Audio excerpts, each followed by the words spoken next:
A queda de Singapura, a maior humilhação do Império Britânico. Como o Império Britânico, dono de metade do planeta, comandante dos oceanos e símbolo da supremacia ocidental, pôde ser derrotado em poucos dias por um exército numericamente inferior, vindo de uma nação que até então era vista como secundária? Essa é a pergunta que ecoa quando falamos da Batalha de Singapura, em fevereiro de 1942. Para Londres, a cidade era mais do que um ponto no mapa. Menos era o coração da presença britânica na Ásia. Uma fortaleza construída ao longo de décadas, protegida por artilharia pesada, considerada o bastião impenetrável do Império no Oriente. Os jornais da época chamavam Singapura da Gibraltar do Extremo Oriente, uma comparação com a rocha europeia que simbolizava a invulnerabilidade britânica. Mas, ironicamente, toda essa confiança serviu como uma armadilha. Os britânicos acreditavam que os japoneses jamais ousariam atacar, e mesmo que atacassem, não teriam capacidade de vencer. A Final OS.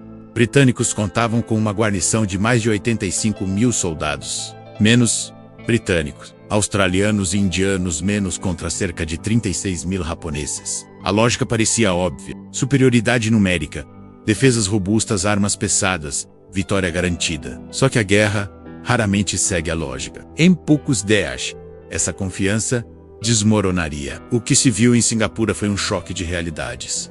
De um lado, a arrogância colonial que via o inimigo como raça inferior, incapaz de enfrentar o exército imperial britânico. Do outro, um Japão preparado, agressivo e disposto a esmagar esse mito de superioridade. O ataque japonês não foi apenas militar, mas também psicológico. Singapura representava para a população asiática a face do poder europeu. Se aquela fortaleza caísse, cairia também a ilusão da invencibilidade britânica. E foi exatamente isso que aconteceu. O colosso imperial foi derrubado, não por exércitos maiores ou armas mais modernas, mas pela estratégia usada, pela mobilidade implacável e pela disciplina feroz das tropas japonesas. Quando o general britânico Arthur Percival, em 15 de fevereiro de 1942, entregou Singapura às forças japonesas, não foi apenas a rendição de uma cidade, foi o fim de um mito. O maior império da terra, Kyusei, gabava do que o sol nunca se põe em suas terras. Viu-se humilhado diante de seus aliados, e pior, diante de seus súditos coloniais. A derrota repercutiu no mundo inteiro, inspirando tanto temor quanto esperança. Temor nos aliados que o perceberão, que o Japão não era um adversário desprezível, e esperança em povos colonizados, que viram que o invencível homem branco podia ser vencido. E é aí que está o impacto histórico da Batalha de Singapura. Mais do que uma derrota militar, foi uma ferida simbólica no coração do Império Britânico. Uma batalha esquecida por muitos hoje, mas que naquele fevereiro de 1942, abalou as fundações do poder europeu na Ásia, e deu início a uma nova era de resistência e independência no Sudeste Asiático. Para compreender a dimensão da queda de Singapura, é preciso entender o que aquela ilha representava antes de 1942. Singapura não era apenas um ponto no mapa. Era o pilar central da estratégia britânica no Sudeste Asiático. Desde o século XIX, os britânicos haviam transformado aquele pequeno território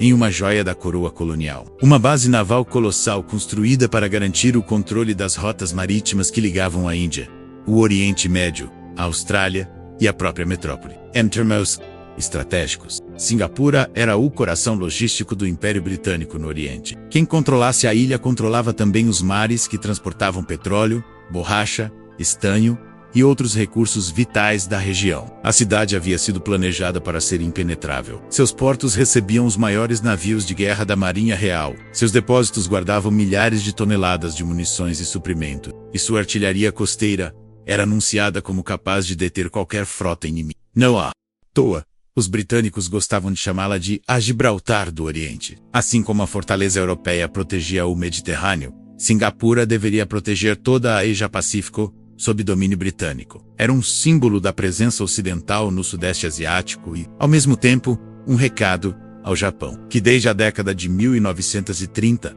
mostrava sua ambição imperialista na China e no Pacífico. Se avançarem, aqui vocês serão detidos. O problema é que essa confiança beirava a arrogância. As defesas de Singapura estavam voltadas quase que exclusivamente para o mar. Os britânicos tinham certeza de que, caso o Japão ousasse atacar, faria isso com sua frota avançando pelo Estreito de Johor, Assim, a artilharia pesada estava toda direcionada para o sul, apontada para o oceano. Quase ninguém acreditava que os japoneses poderiam atravessar a densa selva da Malásia e invadir pelo norte. Além disso, a presença de Singapura funcionava como um elemento psicológico. Era a prova de que o Império Britânico ainda tinha forças para manter sua supremacia mundial, mesmo após anos de tensões crescentes na Europa. Para os colonos europeus que viviam ali, para os comerciantes chineses, indianos e malaios, e até para os povos colonizados de toda a região, a fortaleza representava estabilidade e poder. Era como se Singapura fosse a garantia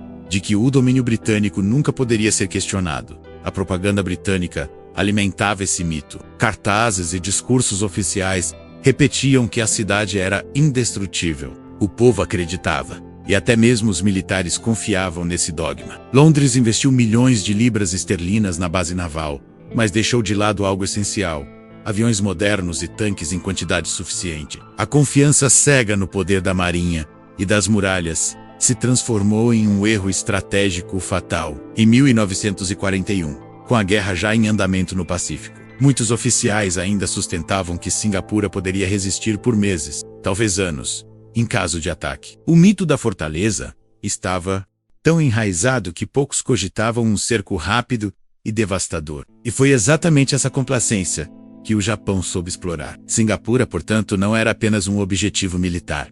Era um alvo simbólico. Tomá-la significava humilhar a Grã-Bretanha, abalar a confiança de milhões de colonos asiáticos e provar ao mundo que o Japão tinha condições de enfrentar os impérios ocidentais de igual para igual. Por isso, quando os japoneses marcharam pela Península Malaya e cercaram a ilha, a batalha deixou de ser apenas sobre canhões e soldados. Ela se tornou um confronto entre mitos e realidades, entre a arrogância britânica e a determinação japonesa. No fim, a queda de Singapura foi mais do que a perda de uma base. Foi a destruição de um símbolo que sustentava a aura de invencibilidade do Império Britânico no Oriente. E uma vez que essa aura se quebrou, nada mais seria como antes. A queda de Singapura não pode ser explicada apenas pelo talento militar japonês. Ela também foi resultado de uma série de erros britânicos. Erros que nasceram da arrogância, da má preparação e da incapacidade de se adaptar a uma guerra moderna em um terreno hostil. Se a cidade era chamada de a fortaleza impenetrável do Oriente, a verdade é que suas muralhas foram erguidas sobre uma base frágil de ilusões. O primeiro erro foi a subestimação do inimigo. Muitos oficiais britânicos, e até políticos em Londres, viam o exército japonês como tecnicamente inferior. O racismo colonial desempenhou um papel importante. A crença de que soldados asiáticos jamais poderiam se igualar ao poderio de um império europeu. Esse preconceito fez com que os britânicos ignorassem os sinais claros da expansão japonesa, como a invasão da Manchúria em 1931 e os massacres cometidos na China em 1937, enquanto Tóquio demonstrava sua força. Londres insistia em acreditar que o Japão não teria coragem ou capacidade de enfrentar a Grã-Bretanha. Outro erro crucial foi a distribuição das defesas de Singapura. Toda a artilharia pesada estava apontada para o mar, protegendo os portos contra um ataque naval. Parecia lógico. Afinal, Singapura era uma base naval, mas os britânicos não consideraram seriamente a possibilidade de que os japoneses pudessem atacar pela península da Malásia, atravessando florestas tropicais, rios e estradas estreitas. Para Londres, aquilo era impensável. Mas para o Japão, era justamente o caminho mais óbvio. A Península Malaya, que deveria ser a primeira linha de defesa, estava mal. Carnacy, tropas indianas e australianas foram enviadas às pressas, muitas vezes sem treinamento adequado para lutar em selvas densas. Enquanto isso, os japoneses utilizavam táticas de mobilidade surpreendentes. Avançavam em bicicletas, ocupando rapidamente estradas e vilarejos, e atacavam de maneira coordenada, com apoio aéreo constante. Em poucas semanas, eles atravessaram centenas de quilômetros, derrotando forças que, no papel, eram superiores. Outro erro britânico foi a falta de coordenação entre seus próprios soldados e aliados. Havia britânicos, australianos, indianos e tropas locais, mas não existia uma integração real entre esses contingentes. Problemas de comunicação, diferenças de comando e até disputas de prestígio enfraqueceram a defesa. Enquanto os japoneses agiam como um punho fechado, os britânicos estavam divididos em dedos soltos. E não se pode ignorar o problema da logística. A Grã-Bretanha, em plena guerra contra a Alemanha na Europa, não conseguia enviar recursos suficientes para a Ásia.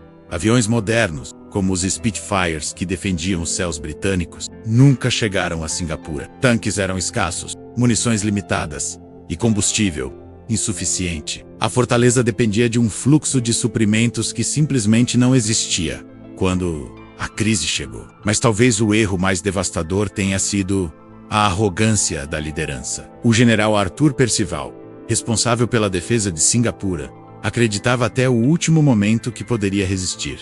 Subestimou os relatórios de inteligência, ignorou a velocidade japonesa e não conseguiu organizar uma estratégia coerente para o contra-ataque. Enquanto as tropas japonesas já cruzavam a Malásia com impressionante rapidez, os oficiais britânicos ainda discutiam qual seria a real ameaça. Esses erros se somaram em efeito cascata. Cada falha britânica amplificava o sucesso japonês. Quando Singapura foi finalmente cercada, a cidade já estava condenada. Não se tratava mais de saber se cairia, mas apenas quando cairia. Assim, a derrota em Singapura não foi apenas resultado da força do inimigo, mas também de uma série de escolhas equivocadas, fruto da confiança cega no mito da fortaleza, do desprezo pelo inimigo e da incapacidade de enxergar a realidade do campo de batalha. Em outras palavras, os britânicos perderam a guerra antes mesmo de disparar o primeiro tiro sério. Quando falamos da queda de Singapura, muitos imaginam que a batalha decisiva ocorreu apenas na ilha. Mas, na realidade, o destino da fortaleza britânica começou a ser selado semanas antes, durante a campanha relâmpago japonesa pela península da Malásia. Foi ali que os japoneses mostraram ao mundo que sua guerra era de velocidade, surpresa e brutalidade. Em dezembro de 1941, praticamente ao mesmo tempo em que atacavam Pearl Harbor, os japoneses desembarcaram no norte da Malásia e no sul da Tailândia. A estratégia era clara: avançar pelo continente até Singapura, derrubando, uma a uma, as linhas defensivas.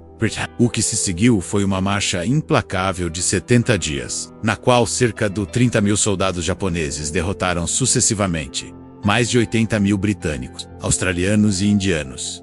Mas como um exército tão menor conseguiu um feito tão espetacular? A resposta está na mobilidade e na ousadia. Enquanto os britânicos imaginavam uma guerra estática, feita de trincheiras e fortificações, os japoneses apostaram em velocidade. Eles utilizaram bicicletas para atravessar as longas estradas da península, deslocando-se com rapidez que surpreendia o inimigo. Essa imagem, menos soldados japoneses avançando em bicicletas pela selva tropical, se tornou um dos símbolos da campanha. Além disso, os japoneses exploraram o ambiente como arma, onde os britânicos viam barreiras naturais, florestas densas, rios, pântanos. Os japoneses enxergavam caminhos. Moviam-se de forma silenciosa, atacando pelas laterais e flancos, sempre surgindo onde eram menos esperados. As tropas aliadas despreparadas para a guerra na selva acabaram recuando sucessivamente. Outro fator decisivo foi o domínio do ar. Desde o início da ofensiva, a força aérea japonesa conquistou superioridade nos céus. Os britânicos, mal equipados e com aviões ultrapassados, não conseguiram oferecer resistência. Isso deu aos japoneses liberdade para bombardear posições estratégicas, destruir linhas de suprimento e espalhar pânico entre as tropas inimigas. Cada vitória japonesa se transformava em um desastre britânico. A famosa Batalha de Jitra, em dezembro de 1941, é um exemplo. Ali, os japoneses, em menor número, derrotaram tropas indianas que ocupavam boas posições defensivas. O colapso foi tão rápido que armas, veículos e suprimentos tiveram de ser abandonados às pressas. Situações semelhantes se repetiram em toda a península. Os britânicos recuavam e os japoneses avançavam, acumulando recursos deixados para trás pelo inimigo. A ousadia japonesa atingiu seu auge em janeiro de 1942, na Batalha do rio Slim. Movimento arriscado. Os japoneses atacaram posições fortificadas britânicas, atravessando o rio durante a noite. Usaram granadas, baionetas e combate corpo a corpo, empurrando os britânicos para o caos. A cena era apavorante. Soldados aliados acordando em meio a explosões e ataques de sabres, enquanto os seus inimigos surgiam do nevoeiro. Mais uma vez, a disciplina e a ferocidade japonesa superaram a superioridade numérica britânica. A cada quilômetro conquistado, a confiança britânica desmoronava. O mito da fortaleza de Singapura começava a ruir antes mesmo do cerco, pois quando os japoneses chegaram à fronteira com a ilha, em fevereiro de 1942, os britânicos já estavam exaustos, desorganizados e sem moral. Tinham perdido milhares de homens, toneladas de equipamentos e, mais importante, a crença de que podiam deter o inimigo. Assim, o avanço japonês pela Malásia foi mais do que uma campanha militar. Foi uma demonstração de como a guerra moderna premiava a velocidade, a adaptação e a ousadia, enquanto o Império Britânico confiava em muralhas de concreto e na superioridade numérica. O Japão confiava na iniciativa, na disciplina e na coragem de suas tropas. No fim, foram esses fatores que abriram as portas para o cerco e a rendição histórica em Singapura. Fevereiro de 1942. Após 70 dias de avanço implacável pela península da Malásia, os japoneses finalmente alcançaram o Estreito de Johor. Do outro lado da água estava o objetivo principal: Singapura, a fortaleza que os britânicos juravam ser impenetrável. Mas quando o cerco começou, ficou claro que o mito estava prestes a se desfazer diante da realidade brutal. A cidade, que antes exalava confiança e prosperidade, mergulhou no caos. Os japoneses iniciaram uma campanha de bombardeios aéreos constantes, atingindo não apenas posições militares, mas também bairros civis. Explosões iluminavam a noite, sirenes ecoavam sem descanso, e milhares de habitantes corriam em desespero pelas ruas em busca de abrigo. O Portal, que já havia sido orgulho da presença britânica no Oriente, transformou-se em ruínas fumegantes. Os britânicos ainda contavam com mais de 80 mil soldados dentro da ilha. Em teoria, era uma força formidável, mas na prática tratava-se de um exército desmoralizado, mal abastecido e sem liderança eficaz. As derrotas sucessivas na Malásia tinham corroído a moral. Muitos soldados estavam famintos, exaustos e sofrendo com doenças tropicais. A cadeia de comando estava em frangalhos, enquanto oficiais tentavam manter a disciplina. Boatos e pânico se espalhavam pelos batalhões. Os japoneses, liderados pelo general Tomoyuki Yamashita, sabiam que o momento era decisivo. Com recursos limitados, precisavam conquistar a cidade rapidamente. Lançaram ataques coordenados sobre o norte da ilha, atravessando o estreito durante a noite em pequenas embarcações. Tropas desembarcaram em praias mal defendidas e em poucas horas abriram caminho para o interior. Quando os britânicos tentaram reagir, já era tarde.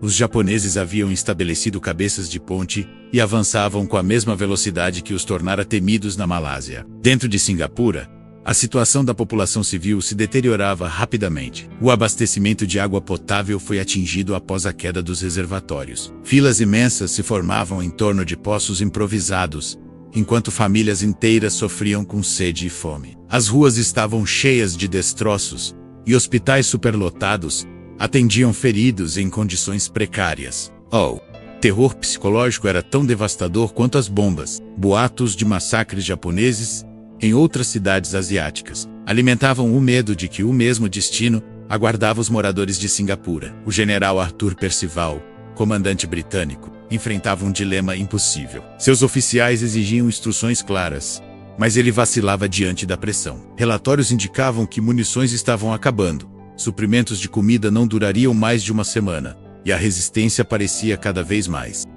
Mesmo assim, Percival insistia que a fortaleza poderia resistir, uma ilusão que já ninguém acreditava. Enquanto isso, os japoneses utilizavam táticas de intimidação para acelerar a rendição. Bombardeavam deliberadamente áreas civis, incendiavam depósitos de combustível e transmitiam mensagens, ameaçando represálias brutais caso a resistência continuasse. A população local, composta por chineses, malaios e indianos, vivia sob medo constante, presa entre o império colonial, que não conseguia protegê-los, e um invasor que prometia vingança implacável. O cerco, que poderia ter se prolongado por meses em condições ideais, tornou-se insustentável em poucos dias. Sem água, sem suprimentos, e com a moral despedaçada, os soldados aliados começaram a compreender que estavam diante do inevitável. Singapura, que fora anunciada como a muralha do Império Britânico no Oriente, estava prestes a cair como um castelo de cartas.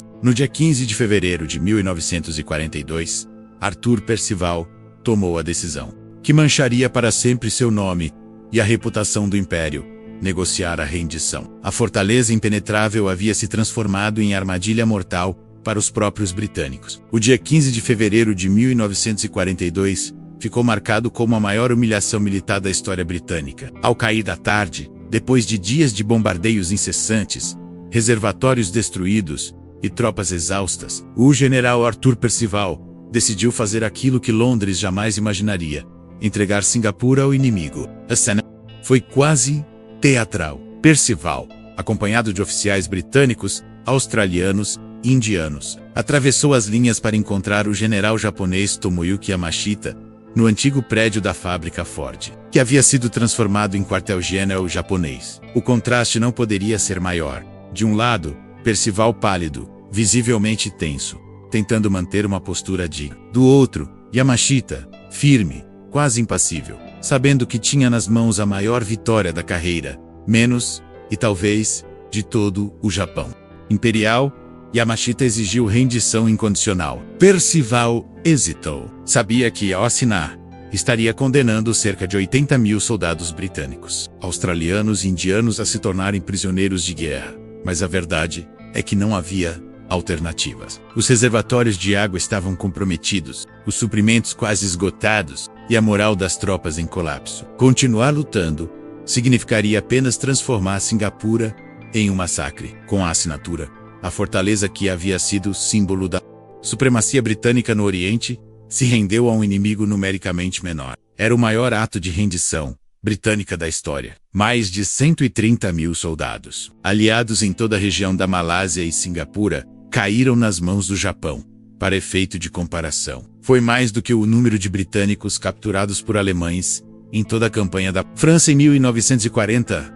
O impacto foi imediato e devastador. Para o Japão, a vitória foi um triunfo moral gigantesco. A propaganda japonesa espalhou a notícia como prova de que o Ocidente, decadente, não era invencível. Cartazes, jornais e rádios no Sudeste Asiático celebravam o feito como o início de uma nova ordem, em que os povos asiáticos se libertariam do domínio europeu sob a bandeira do Império do Sol Nascente. Para os britânicos, a rendição foi um desastre não apenas militar, mas simbólico. O mito da invencibilidade britânica, que sustentava o domínio colonial por séculos, foi destruído em questão de dias. Povos colonizados menos malaios, indianos, birmaneses menos assistiram à cena incrédulos. O homem branco invencível havia se ajoelhado diante de soldados asiáticos. Essa imagem plantou sementes de descontentamento e inspirou movimentos nacionalistas em toda a região. E para os soldados rendidos, o pesadelo apenas começava. Muitos acreditavam que Osa e Rendarin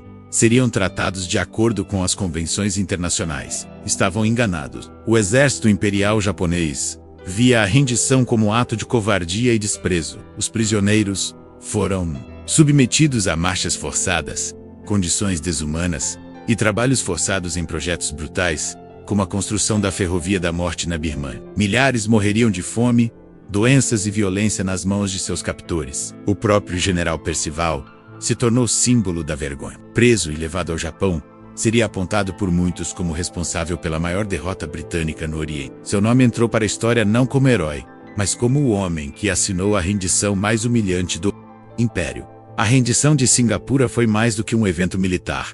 Foi um divisor de águas. Pela primeira vez, uma potência europeia, de primeira linha, foi derrotada de maneira tão contundente por um exército asiático. A mensagem foi clara e estrondosa. O mundo havia mudado. A queda de Singapura não terminou com a rendição. Pelo contrário, ela abriu um capítulo ainda mais sombrio, cujas consequências se espalharam muito além da pequena ilha no Sudeste Asiático. O que ocorreu em fevereiro de 1942 foi mais do que uma derrota militar. Foi o início de uma transformação histórica que mudaria para sempre a relação entre Europa e Ásia. Para os soldados aliados capturados, a rendição foi apenas o começo de um pesadelo. Mais de 80.000 prisioneiros de guerra foram levados pelos japoneses a condições desumanas. A disciplina rígida do exército imperial considerava a rendição um ato de vergonha e covardia. Por isso, os prisioneiros não eram vistos como combatentes honrados, mas como seres inferiores. Muitos foram enviados para trabalhar em projetos brutais,